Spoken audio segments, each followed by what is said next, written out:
दोस्तों, क्या कभी आपने सोचा है कि हमारा देश फ्यूचर में कैसा होगा? कौन कौन सी नई टेक्नोलॉजी आएगी? लोगों का लाइफस्टाइल कैसा होगा? चलिए आज आपके इस सवाल का भी जवाब दे ही देते हैं और मिलाते हैं आपको 2050 के भारत से। इंडियन इकोनॉमी 2050 में भारत कैसा होगा, ये जानना है तो सबसे पहले जरा भारत की इकोनॉमी को देखते हैं। 2050 में भारत के पास 860 मिलियन की वर्किंग पॉपुलेशन होगी। आज इंडियन की एक महीने की एवरेज इनकम जहां 15,000 से भी कम है, वहीं 2050 में एक इंडियन की एवरेज इनकम 3 गुना से भी ज़्यादा होगी। सरकारी नौकरियां लगभग खत्म हो जाएंगी। हाल ही में सरकार ने एयरपोर्ट, रेलवे स्टेशन, सड़कें और स्टेडियम को प्राइवेटाइज करने का ऐलान किया था। प्राइवेट कंपनीज के अंडर आने के बाद इंडियन एयरपोर्ट्स और रेलवे का भी लुक बिल्कुल बदल जाएगा। PwC के रिसर्च रिपोर्ट के मुताबिक 2050 तक भारत अमेरिका को पछाड़कर दुनिया की दूसरी सबसे बड़ी इकोनॉमी बन जाएगा। एक्सपर्ट्स की प्रिडिक्शन कहती है भारत की परचेजिंग पावर पैरिटी जो अभी $11 ट्रिलियन की है, वो 2050 में $44 ट्रिलियन की हो जाएगी। वर्ल्ड GDP का 15% अकेले भारत के कंट्रोल में होगा, लेकिन इस नंबर को पाना आसान नहीं होने वाला। दुनिया की दूसरी सबसे बड़ी इकोनॉमी बनने के लिए पहले सरकार को देश में वेल्थ गैप को कम करना होगा और इकोनॉमिक पॉलिसीज को और ट्रांसपेरेंट बनाना होगा, वरना 2050 में दुनिया की दूसरी सबसे बड़ी इकोनॉमी बनने की ये दावे सिर्फ दावे ही रह जाएंगे। कैशलेस इंडिया 2050 में पेपरलेस करेंसी पूरी तरह से खत्म हो जाएगी और सिर्फ डिजिटल करेंसी का ही इस्तेमाल होगा। हाल ही में भारत सरकार ने RUPI डिजिटल वाउचर लॉन्च किया था, जिसका इस्तेमाल लोग salary payment, electricity bill, shopping जैसी सभी सर्विसेज को पे करने के लिए कर सकते हैं। अगले 30 सालों में कई और डिजिटल करेंसी भारत में एंट्री करेंगी और डिजिटल पेमेंट एक आम बात हो जाएगी। डिजिटल करेंसी के इस्तेमाल से पेमेंट करना आसान, सेफ और सिक्योर हो जाएगा।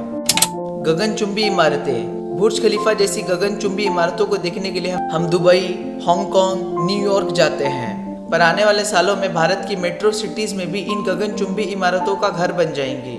कम जमीन और ज्यादा जनसंख्या के वजह से भारत के शहरों में माइक्रो अपार्टमेंट बनाए जाएंगे। Furniture flexible and folding facility के साथ आएंगे, जिन्हें कहीं पर भी मोड़कर रखा जा सकेगा। कुकिंग में लगने वाले टाइम को भी सेव करने के लिए पैकेट फूड्स की डिमांड बढ़ जाएगी, जिसे सिर्फ घर जाकर तलना, भूनना या गर्म करना होगा। ट्रांसपोर्टेशन, भारत के ट्रांसपोर्टेशन में लगातार सुधार हो रहा है, लेकिन अभी भी हम इस सेक्टर में दुनिया के बहुत सारे देशों से पीछे हैं। भारत परिवहन को सुधारने के लिए इस समय 10 से भी ज़्यादा बड़े हाईवे प्रोजेक्ट्स पर काम चल रहा है, जो शहरों के बीच की दूरी और भी कम करेंगे। 2050 तक भारत में हाइपरलूप टेक्नोलॉजी की भी एंट्री होने की संभावना है। इस टेक्नोलॉजी को एलोन मस्क ने दुनिया के सामने रखा था और अब दुनिया भर की कंपनियां इस कॉन्सेप्ट पर काम कर रही है। हाइपरलूप टेक्नोलॉजी में एक टनल बिल्ड किया जाता है, जिसमें हवा का प्रेशर बहुत ही कम होता है, जिससे ट्रेन की स्पीड आम स्पीड से 5 टाइम्स ज़्यादा हो जाती है। पर 2050 तक भारत में यह टेक्नोलॉजी होगी, इस पर भी अभी भी बड़ा क्वेश्चन मार्क है, और वो इसलिए है क्योंकि 1965 में जापान में शुरू हुई बुलेट ट्रेन टेक्नोलॉजी को 7 दशक बाद 2015 में देश में मुंबई से अहमदाबाद के बीच शुरू करने का ऐलान किया गया। मुंबई अहमदाबाद बुलेट ट्रेन के प्रोजेक्ट का काम 2023 तक खत्म होना था, लेकिन सिस्टम में इस प्रोजेक्ट में ढीलेपन को देखते हुए कहना मुश्किल है कि यह बुलेट ट्रेन भारत में 2025 से पहले शुरू भी हो पाएगी। लेकिन इलेक्ट्रिक ऑटोमेटिक व्हीकल्स और ड्राइवर जल्द भारत की सड़कों पर दौड़ती नजर आएंगी। 2050 में भारत की सड़कों पर भी बिना ड्राइवर के चलने वाली कारें और बसें होंगी। फ्यूचर टेक्नोलॉजी इन इंडिया, दोस्तों फ्यूचर में इंडिया ही नहीं, हर देश का एक ही मूल मंत्र होगा, time is money.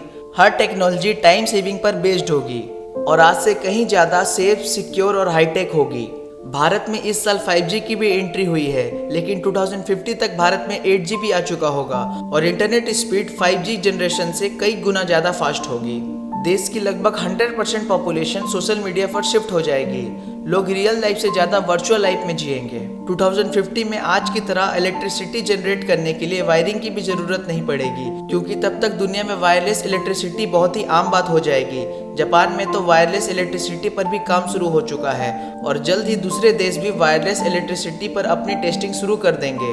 Wireless electricity के आने से इलेक्ट्रिक शॉक से होने वाले डैमेजेस भी जीरो हो जाएंगे। एलोन मस्क की company Neuralink humans and computer technology पर वर्क कर रही है। इस टेक्नोलॉजी की मदद से ह्यूमंस को कंप्यूटर से कनेक्ट किया जा सकेगा। माने कंप्यूटर ह्यूमन माइंड्स को रीड करके स्कैन कर पाएंगे।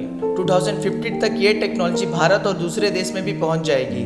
इस टेक्नोलॉजी की मदद से इंसोमिया, डिमेंटिया जैसी न्यूरोलॉजिकल बीमारी का इलाज बहुत ही आसान हो जाएगा। भारत में धामपुर शुगर मिल्स, फाइजर और डिक्सॉन सहित 10 से ज़्यादा टेक कंपनियां काम कर रही हैं। 2050 में कोई भी बड़े बड़े स्मार्टफोन का इस्तेमाल नहीं करेगा। फ्यूचर में स्मार्टफोन्स की टेक्नोलॉजी ब्रासलेट और स्मार्ट वॉच से मिलने लगेगी।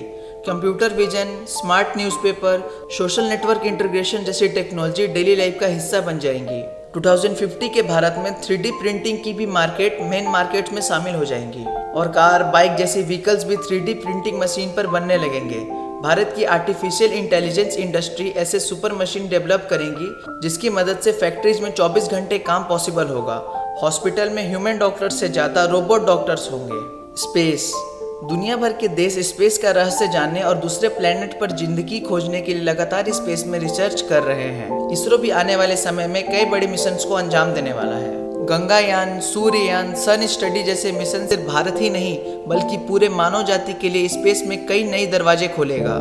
जिस स्पीड से दुनिया की मल्टीनेशनल कंपनियां स्पेस पर वर्क कर रही हैं, उससे साफ है कि 2050 तक मार्स और दूसरे प्लैनेट्स पर लाइफ भी संभव हो। दुनिया भर की स्पेस कंपनियां स्पेस टूरिज्म में एंट्री कर रही है। इसरो भी स्पेस टूरिज्म में एंट्री का रोड मैप तैयार कर रहा है। इसरो का गगनयान मिशन स्पेस टूरिज्म की तरफ भारत का पहला स्टेप है। इस मिशन के लिए इसरो के 3 क्रू मेंबर्स को 7 डेज के लिए स्पेस में भेजा जाएगा। अगर ये मिशन सक्सेसफुल हो जाता है तो इसरो ये सर्विस आम लोगों के लिए भी ओपन करेगा।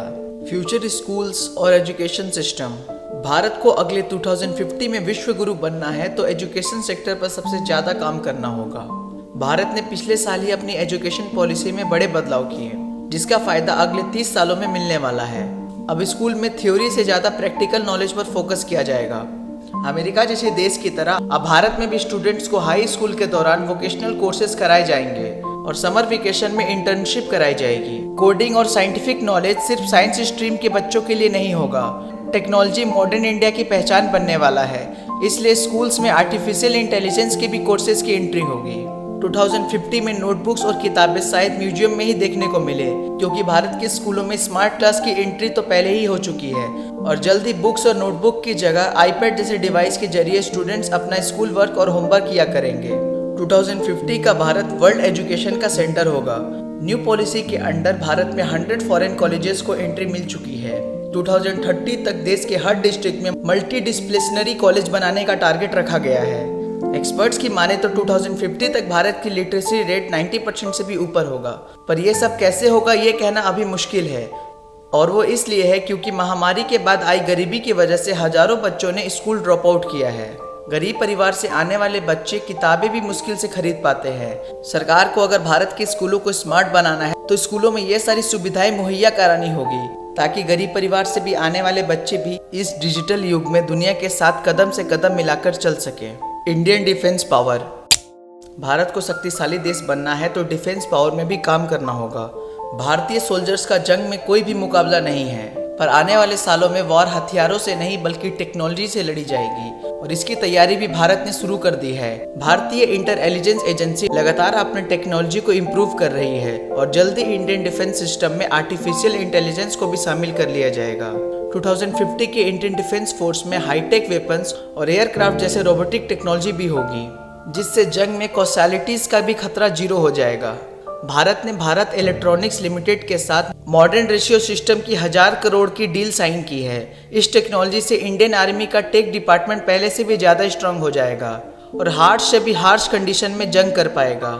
इजराइल की फेमस टेवर X95 रिफिल्स की टेक्नोलॉजी भी भारत इजराइल से खरीद चुका है और अब ये राइफल्स भारत में ही बनेंगी। दुनिया भर के एक्सपर्ट्स की माने तो 2050 तक भारत वैश्विक लीडर बन जाएगा। सबसे ज़्यादा पॉपुलेशन होने की वजह से भारत के वर्क फोर्स और प्रोडक्शन पावर सबसे ज़्यादा होगी। हायर परचेजिंग पावर की वजह से दुनिया की most of the MNC companies की ऑफिस इंडिया में होंगे। बिजनेस लीडर की रिपोर्ट के मुताबिक वर्ल्ड की 67% कंपनी के इन्वेस्टमेंट लिस्ट में भारत टॉप पर है।